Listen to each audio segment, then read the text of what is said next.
Good evening, everyone. Thank you for coming to this Dharma talk.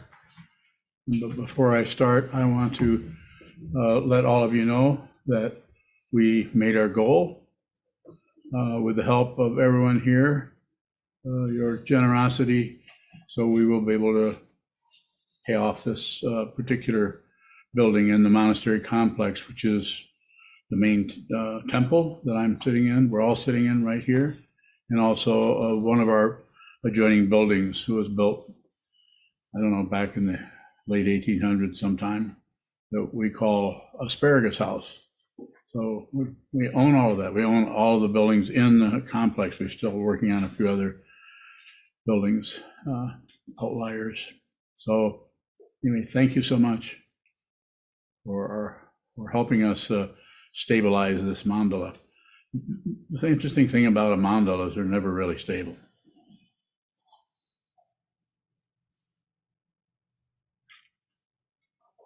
It takes practice at looking at the discontinuity, at the difficulty in bringing something together in such a way as to fundamentally support everybody. Fundamentally support. That means you have to respect everybody's clarity and their confusion. Don't correct anybody. Look at your own mind. Look at your own world. Be responsible for your emotions. Do not blame. And if you do, be very aware of that. Anything else I should say that I've neglected to say about that, the fundraiser?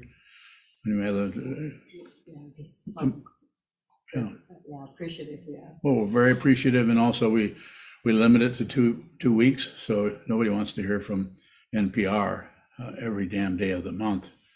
So we're not NPR yet. So anyway, thank you so much. And you won't hear, you probably are going to hear some asks. We're going to still ask for help. We need as ongoing, but we won't have a fundraiser like that for at least a year. Kind of see where we're at in a year. The title of this evening's Dharma talk is one that I've given before. I think it's time to give this talk again. It will never be the same as the last time, as Return to the Vow. Return to the vow. Return to the vow. Don't maintain the vow. Don't maintain anything. Anytime you maintain something, this is called fixation. Even if your intention is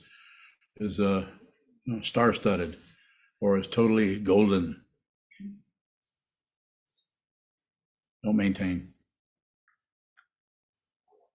But you can return just using a few simple words. The 16 precepts, I'm not going to go through them. I can't even remember them. May not surprise you. The main one to look at and remember in there is the last of the three pure precepts, which is be with all things.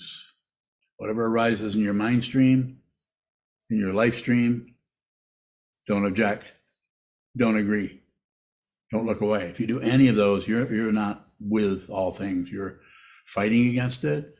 You're aligning yourself with it to agree with it, which may seem, well, why couldn't you do that? If it's the vow to be with all things, why can't you just believe in that? That does not work.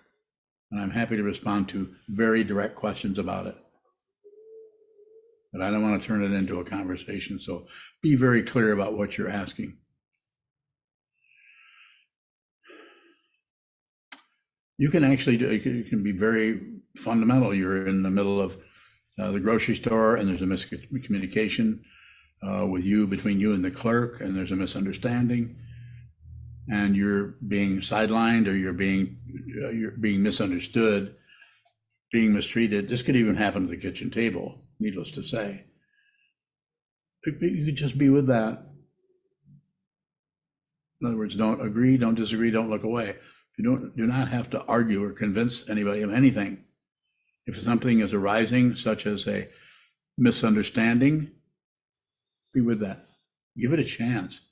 Give it 8 minutes of not doing anything but just looking at it. This is another way of addressing choicelessness. If you need to do something about that, you won't be able to help it. if you're training your mind, if you're spending time on the cushion, training your mind to see clearly. Shikantaza. Sit down, hold still, watch what moves. Don't close your eyes. Sit down, hold still. Don't be rigid. Don't maintain the stillness. Respect what happens in the body. I was not taught that way. I'm teaching you this way. You can benefit by my trying to make myself sit in a cross-legged posture for hours when I was in terrific pain, because I thought that was what I was supposed to do. So I was told, no, you shouldn't move. Sit there, I'll move. Well, someone who doesn't have any body pain at all, and I can name 15 people, which I will not do, but people I've met that just don't have body pain.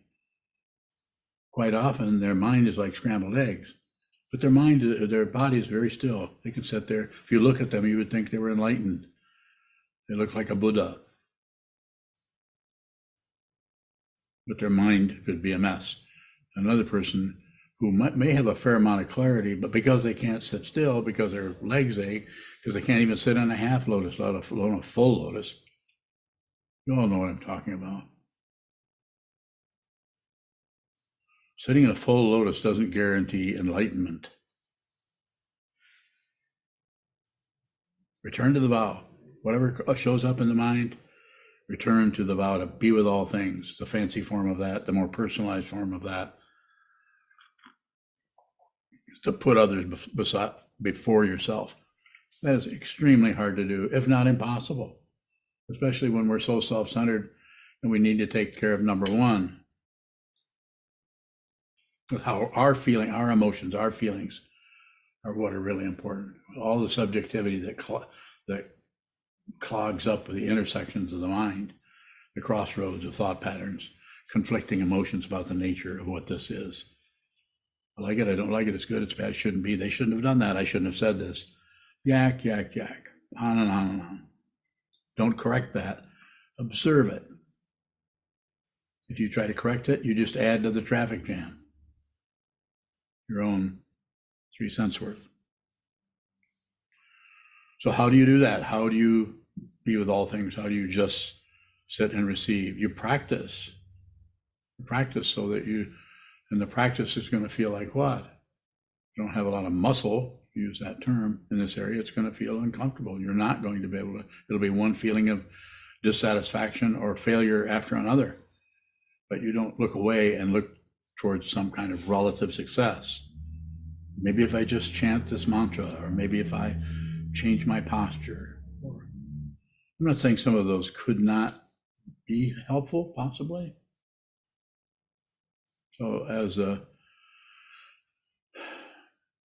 I've said many times and others have said, you can't really find a hitching post anywhere that you can say, okay, this is always going to be this way. And I could just, finally, I found something I can lock down on. If I just do this, I'll be good.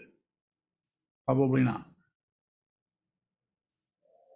Right and wrong or extra. Those are manipulations of the self-centered ego mind that runs the minds of kings and queens, runs the minds of dictators, and runs the minds of almost all politicians, even the ones with extremely good intent.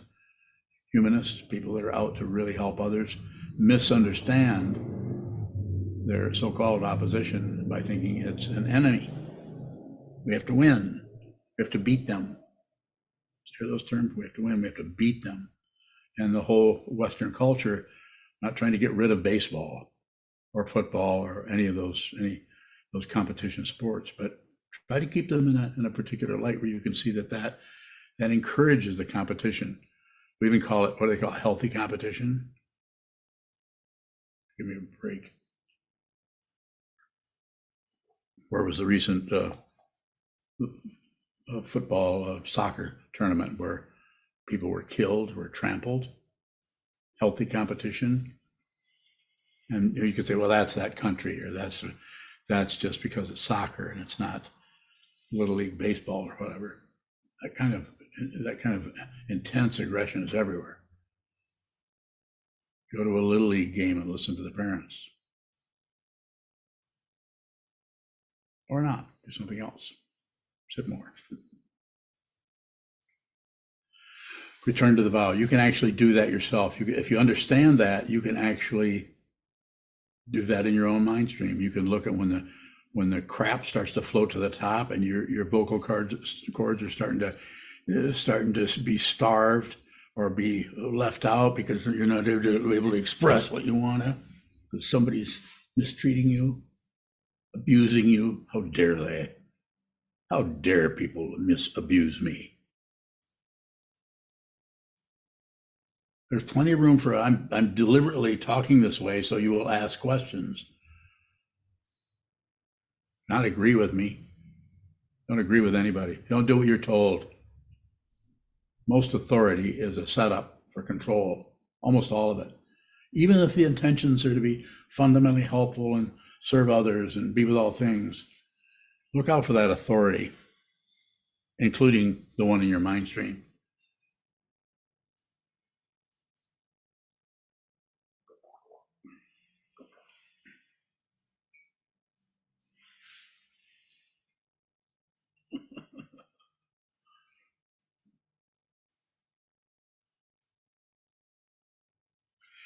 This is why it's so important to be aware of what's happening rather than determine what is right, what is wrong, what we should do, what we shouldn't do, and all the hoopla that goes around in circles trying to figure out what's the right, what's the best, what should we do, what shouldn't we do.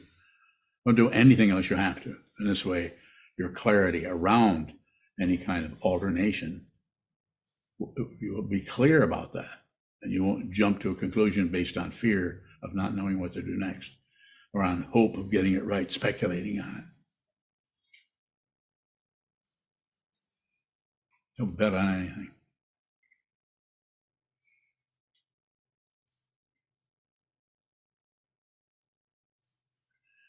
So even someone who has not formally received the vow, there's no requirement here. If you want to listen to what I have to say, consider yourself a student of mine, that's up to you. If you want to make it formal, you know how to do that. Not required. You might want to just keep your distance.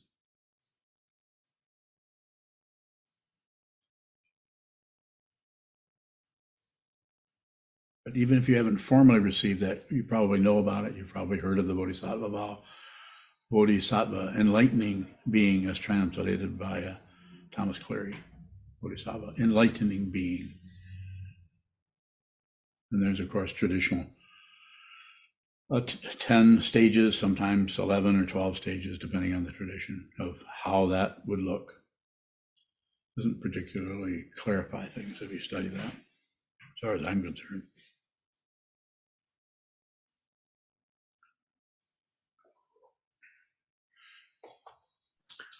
Long bowing.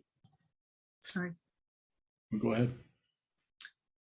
Can refusing to take the abuse be respecting the abuser's confusion? Bowing. Sure.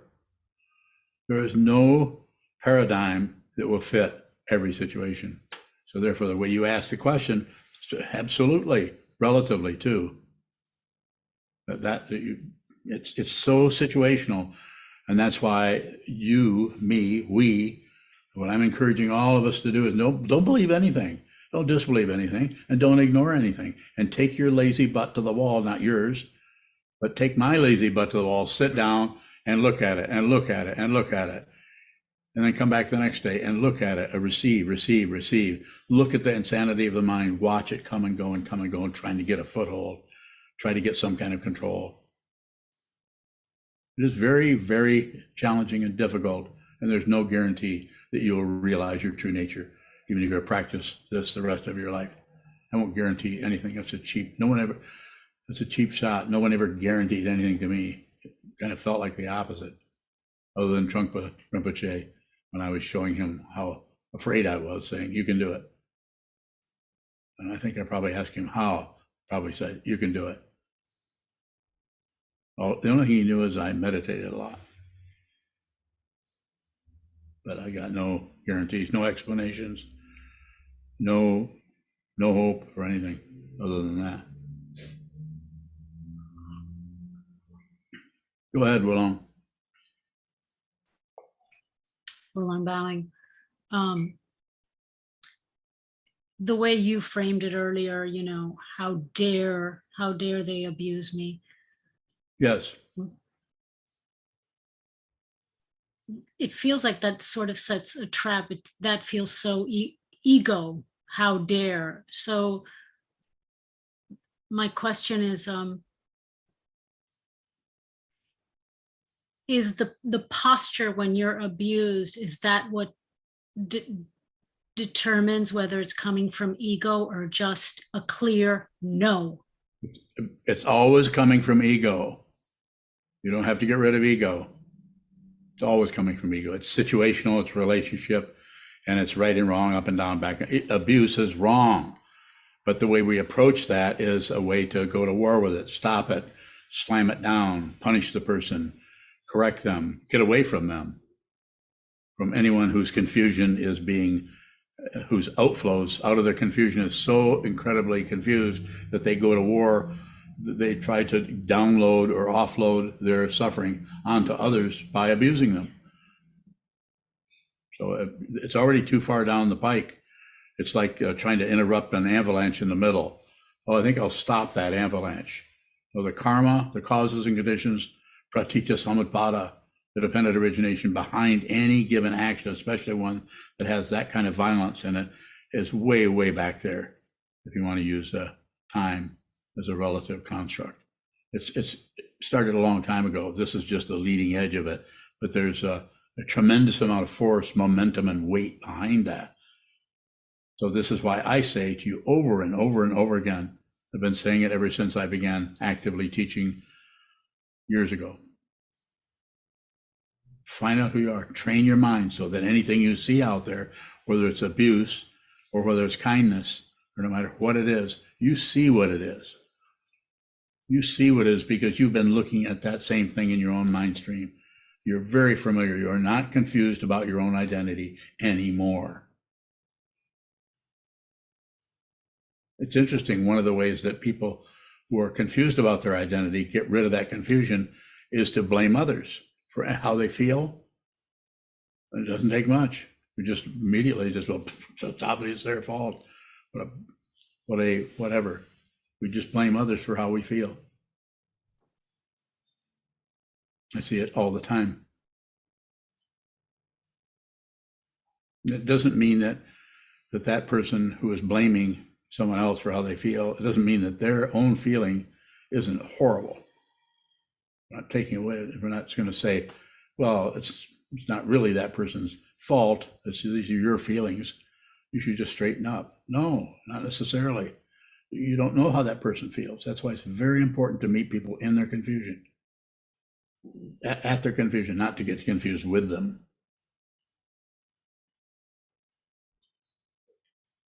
More, Wulong? Wulong bowing.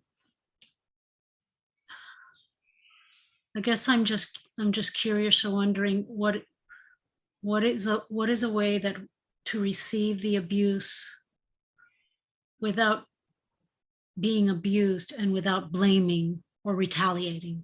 So let me say it again. This may be more confusing, but it is not about stopping any of that or starting anything up that's somehow more pure, more serene, more skillful. It is about being fundamentally aware of it, and that may smell bad, that may taste bad, and that may create thought patterns in your mind and negativity that is really, really difficult to deal with. But I'm pointing to you, I'm pointing to anyone here, you can begin by receiving the negativity in your own mind stream. Because if you don't do that, if you think that the negativity in your own mind stream is caused by someone out there, even though they triggered it, but it's your negativity. So just 10 seconds of receiving your own negativity and being responsible for your emotions might give you some kind of, we could call it objectivity, to see what was really happening with that person in front of you who's abusing someone else, to see that that's their way of covering up their own suffering. So they don't even know they're suffering because they're making someone else suffer or be confused or cower. if you've not experienced abusing someone else, if you personally, any of you, if you have not really ever experienced that, this may be really difficult for you to understand. I have done that, so I know about it. I Well, did. bowing. So let me say one more thing. I did not do something so terrible that it was a crime that I should have gone to jail for or any of that. Saying it's just something I know about not being fair with someone. That's what I'm talking about. Go ahead, Wulong. How might this be practiced in the case of physical abuse? Get away from them. And if you're only 13 years old, then that's one of the reasons we're building this place down the road here. We're calling it Garuda House, so that we can create a space where people who are in that kind of a crazy situation of having a family that they can't be safe with after school, so they can have someplace to go. Is that going to help? I don't know. I think it's about intention rather than about success. It may take this kind of intention to see what we really need to do. Just like you can't just go in and push over the whole Michigan Department of Corrections just by going in and teaching meditation to half a dozen inmates. I mean, that's good, it's helpful, but it gives them something to do while they're in there besides whatever else they've been doing. But in all the many years I've been doing this with literally hundreds and hundreds of inmates, I've only had maybe 2 inmates that ever came here to practice meditation or study Buddhism afterwards, and they're not here now. They're gone somewhere else. Is that a significator for anything? Maybe not. Maybe it's the intention to do that. But fundamentally, those rules and laws in prisons need to be changed. So we're waiting for our attorney who's in training.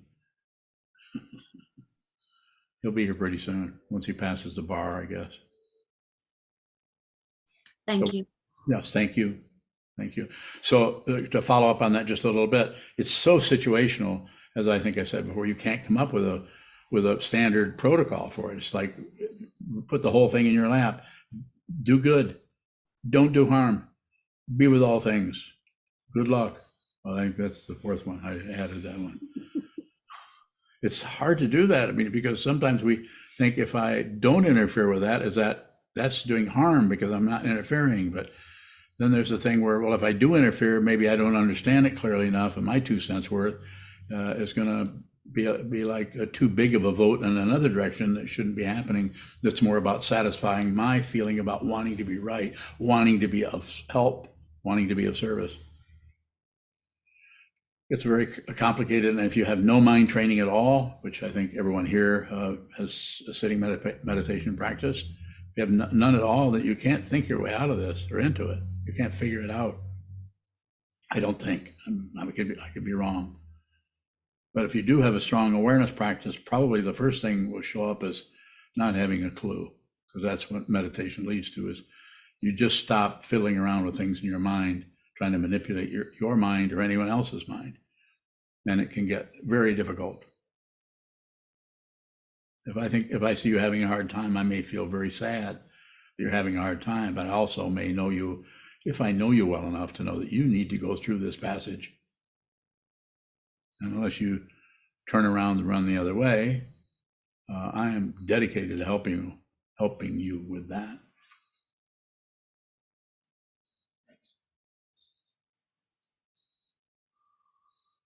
Go ahead, sir. Shoto bowing. Is returning to the vow the same thing as losing bowing?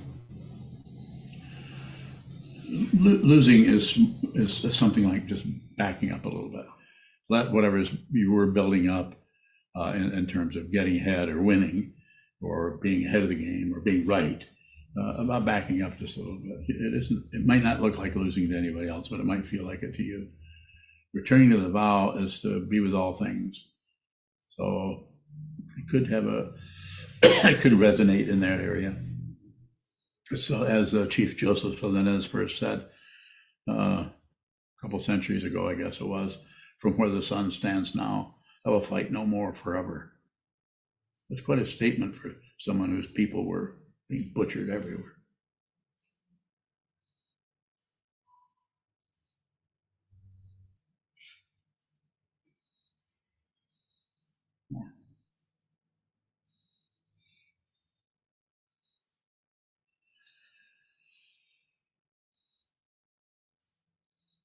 So the idea here is to return to a vow rather than maintain it. Because if you maintain it, it kind of crystallizes it, and then you can think you're holding on to that, but it's kind of a past tense thing. It's gone. So that the vow has to be intention. I vow to be with all things.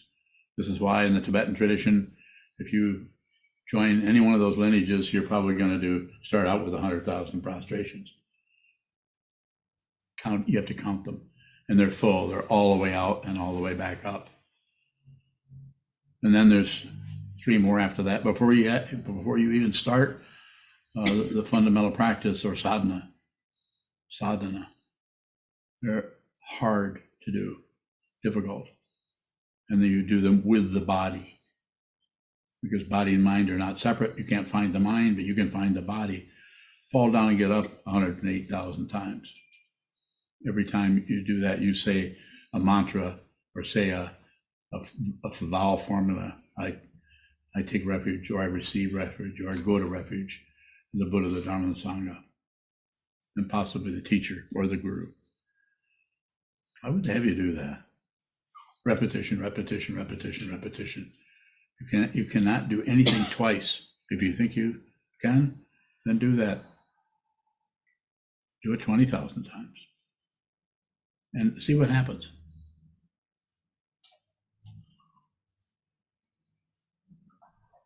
Go ahead. In our reading this week, Trungpa Rinpoche was talking about the vow, and he said it's not dead; it's a living memory. Return. That's a return. It's alive. It's sending sparks. It's there. It's living. It doesn't exist in time. It's always there, but you have to return to it. The body-mind complex is wandering out, and just return to the vow. I vow to be with all things. It's one of the ways that we can do that I've heard about. I didn't invent it, but thank you very much. I have no complaints whatsoever. Right in the middle of you feeling like crap and feel like the whole world is against you and you're not getting your way and you're being cheated, you're not getting what you deserve after all the hard work you've done. Thank you very much. I have no complaints whatsoever. Thank you very much. I have no complaints. And notice how the mind reacts to that kind of a proclamation or assertion, or you can recite the refuge vow, which we do in a form in the service every morning. We do it over and over, but you can also do that on your own. I don't have a standard set up for that. If I live long enough, I will set one up, but it's not time yet. How do I know? I don't know. When it's time to do something, I know it. Not because I'm magical or a mind reader. I just don't operate in terms of plans to accomplish things.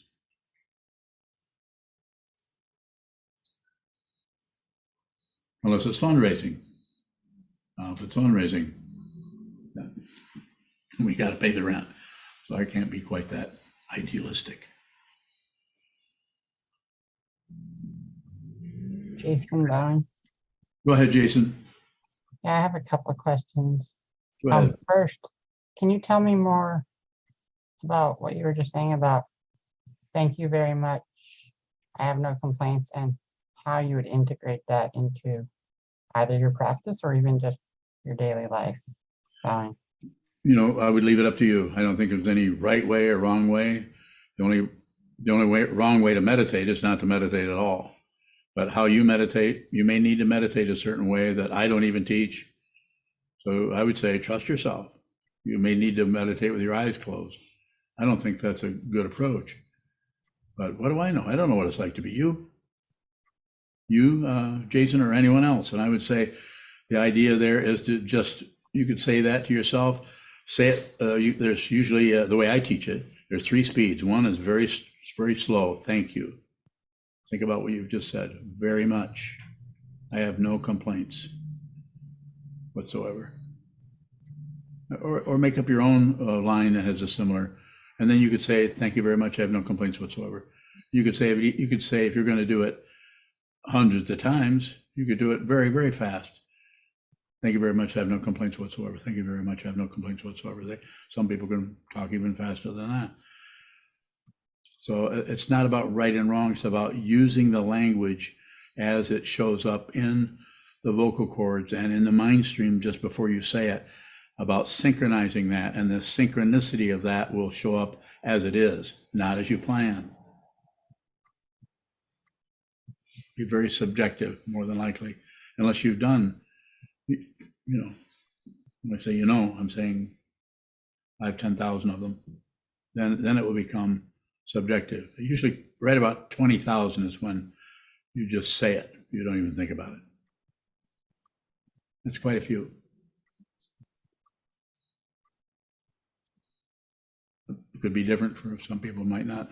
It may never occur. It might always seem like an imposition to strain to say anything at all.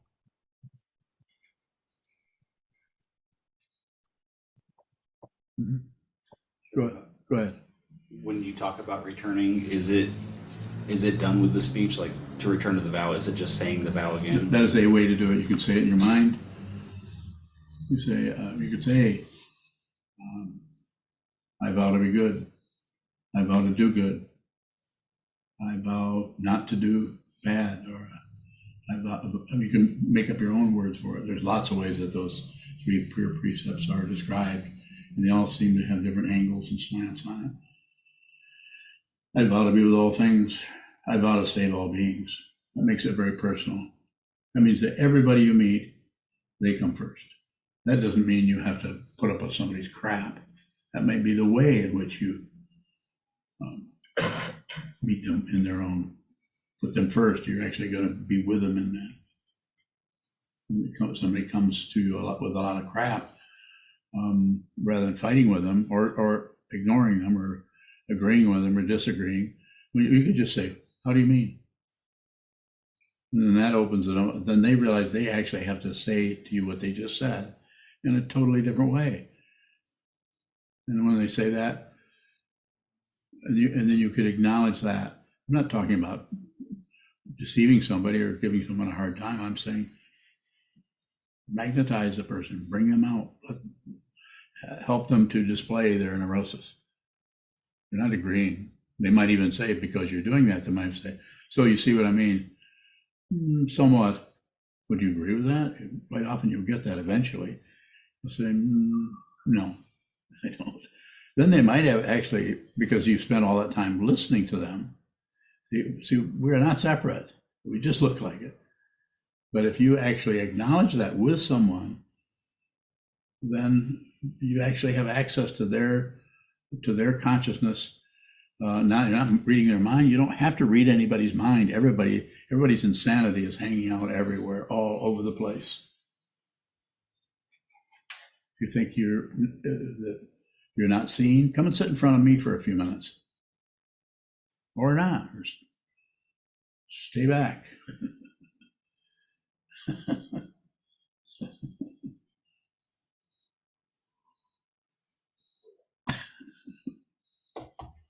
I just thought of a joke, but I'm not going to tell the joke. Should I tell?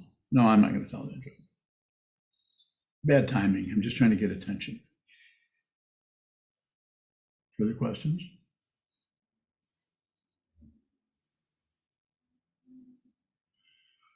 Anyone out there in Eric Hendrickson? You must have a question.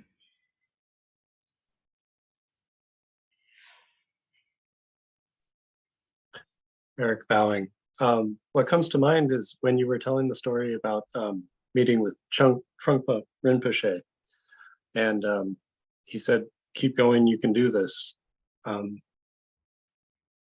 Was he right? Did it feel like you were able to do it? Yes, without his help. Yes, sir. He didn't even elaborate that much. He said, you can do it. And then I would tell him all the things that were in my way and why I couldn't. And I thought he would give me some advice. He didn't give me, he knew, the only thing he knew is I meditated a lot. He asked me about that initially. But every time I talked to him, that was one of the things he said, you can do it. And I didn't say I can do what, although I may have, because I was quite put off by that. I felt like I was being kind of shoved away, but I had to contemplate it. was choiceless for me to be a student of his. I did not make that choice. But it helped me over time. It helped me quite along, helped me go along, but I really needed Kobun's help. So 3 years after Trungpa Rinpoche passed, I met Kobun, and then I found out that I hadn't gotten anywhere.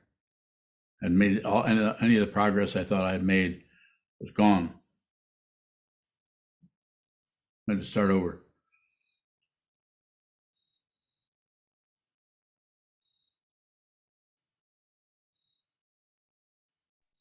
Eric Bowing, what does starting over look like?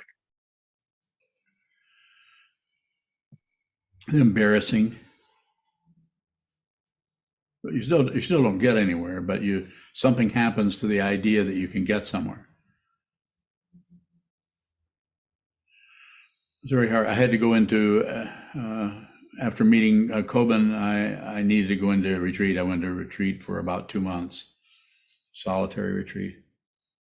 And I didn't come out all enlightened and all sparkly. It was very difficult. It was years and years later before I understood what his teaching was. Even though I knew intellectually what it was, I didn't know it deep enough. So if you're listening to me, you have to understand this yourself. There's nothing to believe in here. Buddhism is not a belief system. There's nothing to believe or disbelieve. Those are two sides of the same alligator.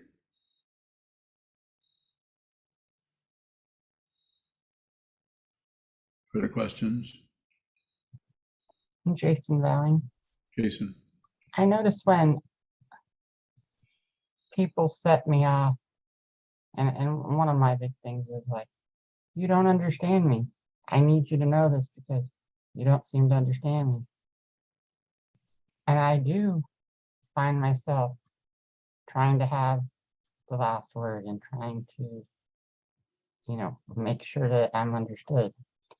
At the same time that I notice that I'm doing that, I'm also saying, well, I'm noticing it and I'm saying, why am I doing that? Why, do they really need to know? And so I'm curious about that, like, how the impulse. And it just seems like it seems like I should be able to stop.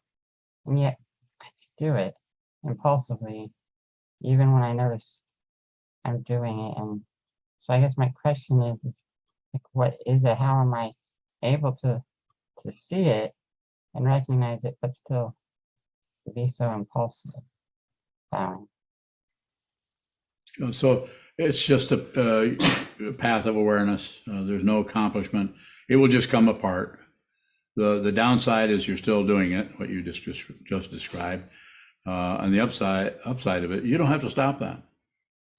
There's no one to stop that. If you start accomplishing that kind of stopping, this is more circles of the mind. You just have to see it clearly. If you see it clearly, you'll see that it's just a useless jargon that supports an imaginary self that is unreal. In other words, narcissism or ego. But you have to see it. Just the way you describe it, I feel like you are seeing it. Just need to keep sitting. Continue to sit, continue to reflect on that, contemplate that, and notice when you're in a relationship, when you're talking to someone, try to see and understand and receive what they're saying or doing or proposing without adding any commentary. Just even if you don't understand it, just receive it. Even if when you say, I see what you mean, you really don't, still you do see what they mean, but not in the way that the ego can make use of for fodder for its own oligarchy. So you're doing fine. Just continue. Don't give up. Keep relating to it, just like you're doing. It takes time. It takes time, and it takes the kind of time it takes is not the kind that kind of adds up into getting somewhere, or, a PhD or anything. Not that we don't need all those too, but it's what you're describing is the path. Just keep going. I might say like Trungpa Rinpoche said to me, you can do it. It would apply there.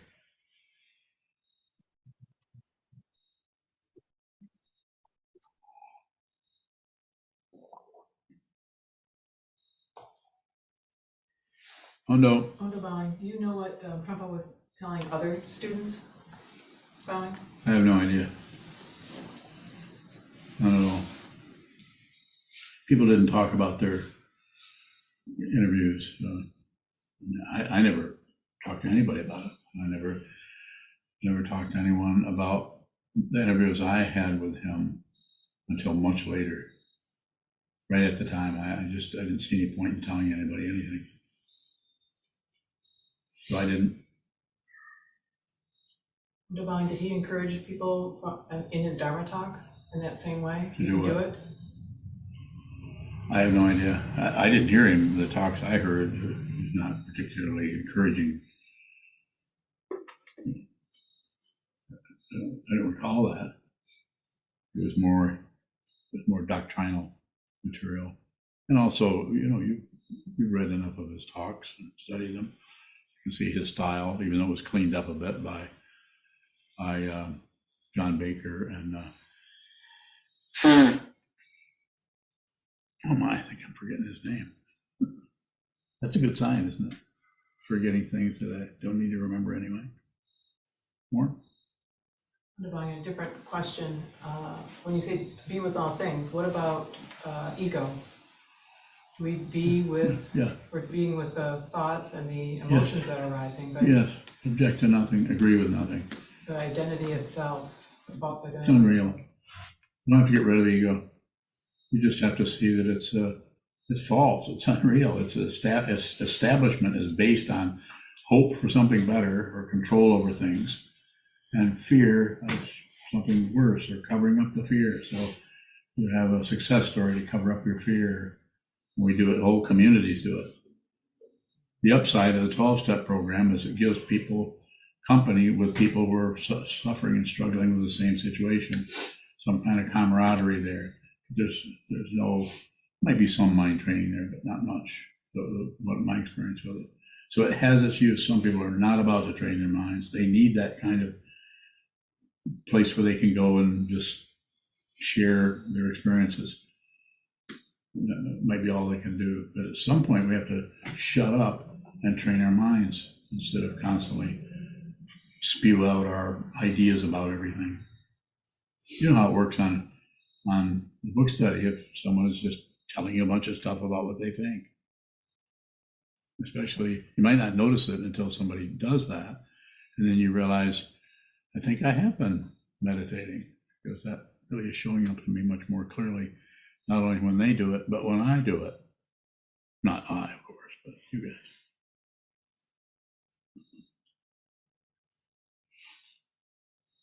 More? Bowing, Not gonna give up, are you? But being with all things and seeing how the more you meditate, the more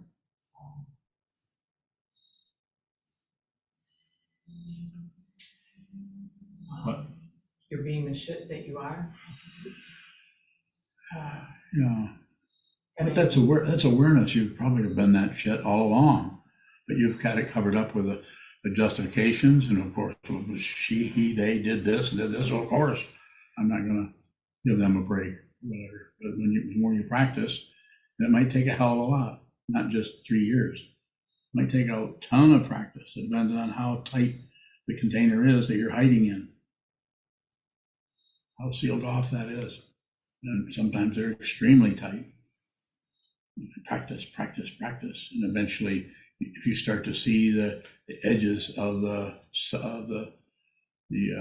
self-deception, it can be very, very embarrassing, because you realize that you've been doing this for years, for your whole life, and now you're being exposed. That's what Coben did for me when I met him. First week I met him. So it seems like in that place, that embarrassment, when you actually start seeing your self-deception, and you have empathy for yourself, you know, to be with all things? You do? Or do you take, Well, my way is to shut down further. that's my way. I know, that's why you're a student of mine. I know what you're doing. It's just my way of saying it. No one can know exactly what is happening with you. But if you've been through a lot of confusion yourself and you know what this is like, you begin to have respect for confusion. If you see that if people believe their thoughts, you're going to go in circles right up until the time of you expire or go back. Your body goes back into the elements. You continue to chase your own tail, right and wrong, up and down, back and forth, success and failure, comparing yourself to others. More. Go ahead. Question from Jethro in the UK. Okay. Are fears and ego the same thing?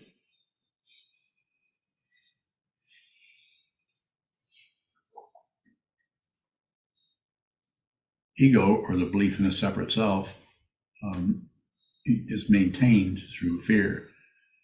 Fear of otherness, fear of something like fear of open spaces, agoraphobia, fear of closed spaces, fear of other, xenophobia, fear of the unknown, of who's going to take over your ranch or whatever it may be. So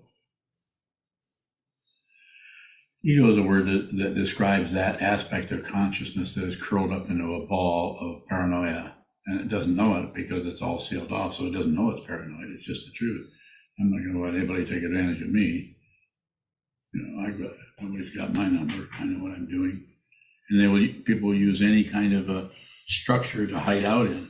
Corporate America. Use any number of things. Meta. I mean, you know, you could spend your whole life trying to find out why MySpace didn't make you any money. And you can write a book on it. You could. Probably not a particularly interesting book.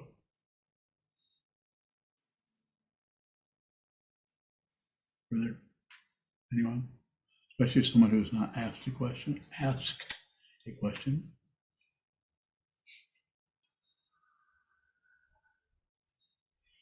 Come on, you guys. You're gonna leave me here doing this all by myself. Go ahead, Sokuzan. Because I'm bowing. When Trungpa Rinpoche said, "You can do it," did you have an idea at the time what it meant?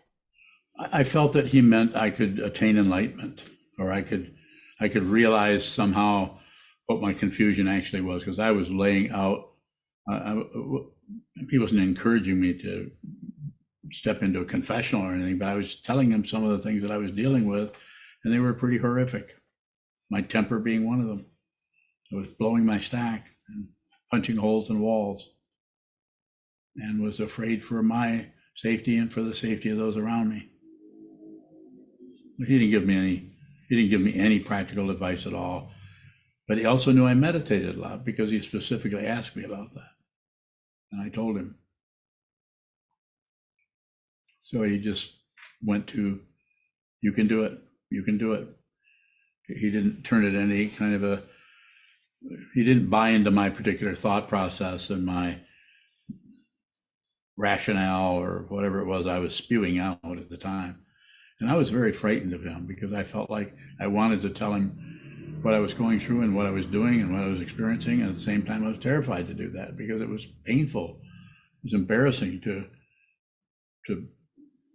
sit in front of somebody that you felt like it could probably see right through you anyway. But I had without even developing it or trying to, I had great devotion towards him as soon as I met him. It started when I read this book, Cutting Through. Started then, but it didn't really come together right away. It took a little while. I had to go and meet Katagiri Roshi first, I think, before I realized that Trungpa was my teacher.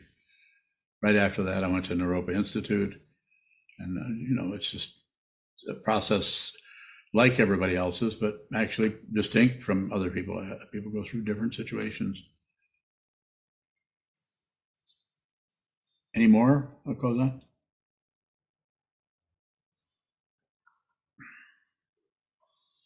Because I'm bowing, would you characterize what you thought the it was different than you reflect on it now? Or what changed, bowing? No. That's what's so amazing. That's what I needed to hear. Looking back on it, that's all I needed. And whether he knew how much I pretty much turned my whole life over to him. I didn't think he knew it, but I think he did. I never asked him to be my teacher. He just was. I never went through any process. He just was. And I'm not saying that's the right way to do it, or there's a right or wrong, but that's how it was.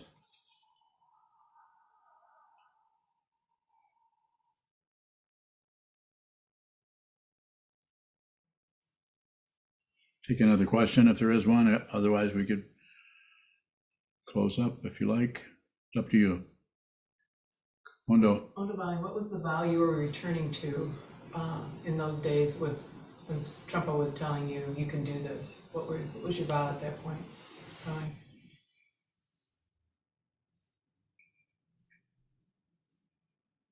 I think I was just returning to him. I understood the refuge vow. I'd done that some, but I've not really received any training in that at that time. It's not the Zen form, Tibetan form. And Trungpa Rinpoche deliberately did not start people doing prostration or tantric practice, creation completion practices, unless he just wasn't ready to just do that as a general teaching, as a lot of Tibetan lamas were. You'd meet them and you'd immediately start doing prostrations. It would start you on that, whereas he started people doing sitting practice, and he kind of invented the Datsun.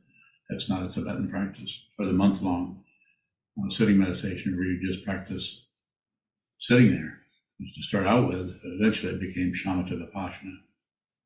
But very similar to Shikantaza. More about that? So when did the vow for you begin? Vow to be with all things? After I started Nando practice in 1980, so 7 years after I met him. Nando meaning prostration, mandala practice, Vajrasattva practice, Guru Yoga, and all of those things, preliminary practice to sadhana practice, the full practice of sadhana. So at the same time, along the same lines of what you're asking, also was doing a whole series of chants every morning that took 15, 20 minutes or longer. The supplication of the Kagyu Gurus, lots of chanting, most of it in English, translated out of the Tibetan or wherever else it came from. Question? When negativity seems to be intense, what is the way to return to the vow? I would say it's dependent on everything that's coming and going in your mind stream, but just literally do it. Just prostrate. It would depend. Each person is different. If you're a fully ordained monk, when you have negativity, you could even say make use of those vows, because they're living, they're alive. There's a whole lineage there. Call on that lineage. It's not theism. It's not worshiping a god. There is no central anything anywhere. Even the Buddha is a piece of wood. No central. If there's anything central, it's your consciousness. And that's only for a little while. Just return to the vow. I go to refuge. I receive refuge. I take refuge, however combination of words you want. In the Buddha, the Dharma, the Sangha, stretch them out. We've talked about it already personally. Do that. Use the images. Use whatever structure you can, because it will not add up to a deity. You're not worshiping anything. You're training your mind. This is a chunk of wood. It's like it says in the Zen tradition, if you see the Buddha on the road, kill him. All it's saying is there isn't any reference point for this. Doesn't mean you need to literally go out and kill somebody who's a monk or something. But we use these structures as forms to help, because the ultimate truth is formless.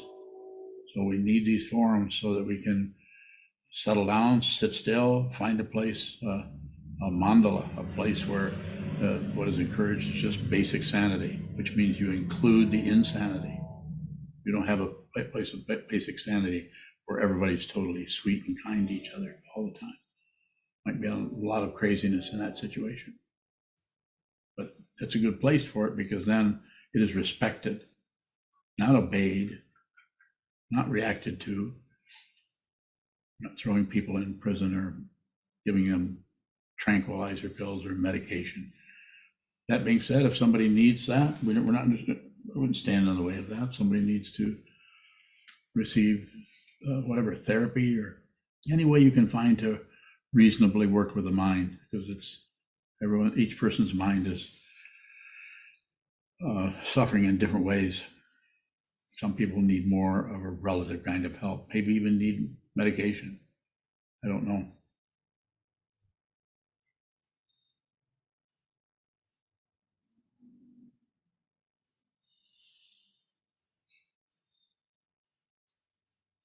Oh no. Divine, how come we're not saying, I take refuge in the Buddha so I can be with all things? It's too complicated. Refuge in the Buddha is, I go to refuge. I go for refuge. The Buddha would be a longer way of saying it. Say, you're a refugee from samsara, even though we're all in the middle of it. We have a job. You're a therapist. You have a job. We have to earn money. So Eric has a job. Everyone here has some kind of way of generating an income, hopefully legally.